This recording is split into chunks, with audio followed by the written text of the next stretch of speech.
बच्चों, आज मैं आपको पंचतंत्र की एक और नई कहानी सुनाऊंगी जिसका नाम है भूतिया पेड़। किसी जंगल में सभी जानवर मिलजुल कर रहते थे। उसी जंगल में एक बहुत घना पेड़ भी था। सभी जानवर उस पेड़ से दूर ही रहते थे क्योंकि उन सब का मानना था कि उस पेड़ पर भूत रहता है। एक दिन जंगल में भालू आया और वह रहने के लिए जगह ढूंढने लगा। मैं इस जंगल में तो आ गया, मगर अपनी गुफा कहाँ बनाऊं? तभी भालू को वो भूतिया पेड़ दिखता है।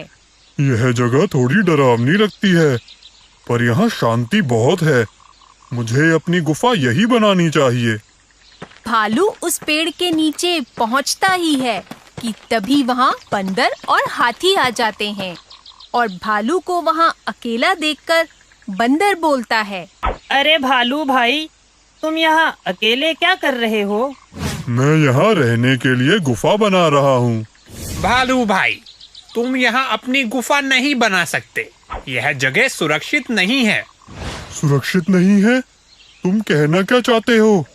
हाथी भाई ठीक बोल रहे हैं। इस पेड़ पर तो भूत रहता है।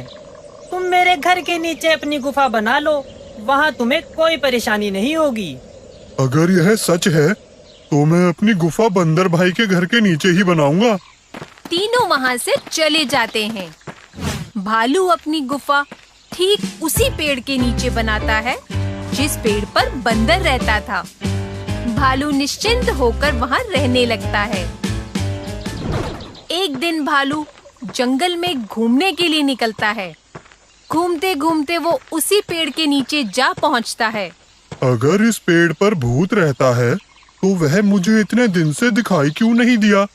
मुझे लगता है यहाँ जरूर कुछ गड़बड़ है। भालू के ऐसा कहते ही पेड़ के ऊपर से आवाज आती है, तुम यहाँ आ तो गए हो, लेकिन जा नहीं पाओगे। मैं तुम्हें खा जाऊंगा। कौन है यहाँ? मैं इस पेड़ पर रहने वाला भूत हूँ। भालू डर कर वहाँ से भाग जाता है। भूत भूत, भागो भागो। अपनी गुफा में पहुंचकर भालू बंदर को बुलाता है। अरे भाई, क्या हुआ? क्यों चिल्ला रहे हो? बंदर भाई, मैंने अभी भूत देखा, वही उस पेड़ के नीचे। क्या भूत? मैंने तुम्हें वहाँ अकेले जाने से मना किया था। तुम अभी इस जंगल में नए हो और वो भूत तो बहुत खतरनाक है। उसने पहले भी कई जानवरों को नुकसान पहुँचाया है। मुझे तुम्हारी बात मान लेनी चाहिए थी। आज के बाद मैं कभी भी वहाँ अकेला नहीं जाऊंगा। भालू अब उस पेड़ के पास कभी अकेला नहीं जाता था। एक दिन भालू को जंगल में एक गोरिल्ला दिखता है। लगता है ये गोरिल्ला जंगल में नया आया है, वरना आज से पहले तो मैंने इसे कभी नहीं देखा। भालू उसके पीछे चल पड़ता है। कुछ दूर जाने के बाद भालू देखता है कि गोरिल्ला उसी पेड़ पर चढ़ जाता है जिस पेड़ पर भूत रहता है। यह देखकर भालू बंदर के पास जाता है। बंदर भाई, मैंने अभी अभी ये गोरिल्ले को भूत वाले पेड़ पर चढ़ते हुए देखा। शायद वह इस जंगल में नया है। पर गोरिल्ला को तो उसकी दुष्टता के कारण काफी समय पहले इस जंगल से निकाल दिया गया था। तो फिर वो जंगल में क्या कर रहा है और उस भूत वाले पेड़ पर क्यों चढ़ गया? क्या वो नहीं जानता कि उस पेड़ पर भूत रहता है? बंदर सोच में पड़ जाता है। वह समझ जाता है कि पेड़ के भूत के पीछे कोई गहरा राज छुपा है।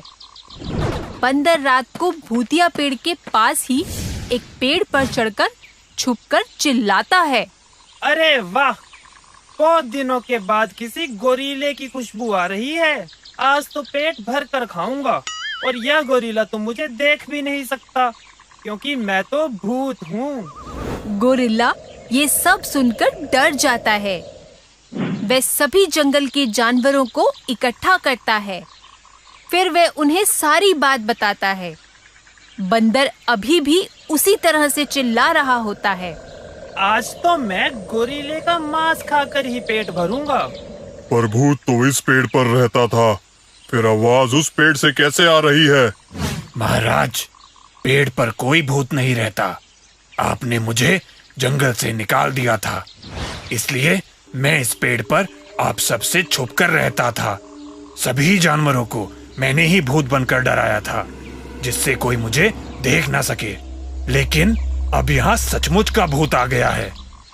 ये सब सुनते ही बंदर नीचे आता है और सबको बताता है। यहाँ कोई भूत वूत नहीं रहता।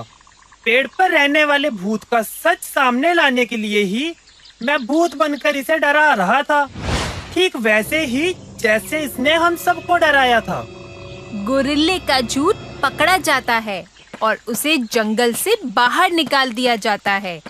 इस तरह सभी जानवरों को भूतिया पेड़ से छुटकारा मिल जाता है और वे सब खुशी से बिना डरे जंगल में रहने लगते हैं।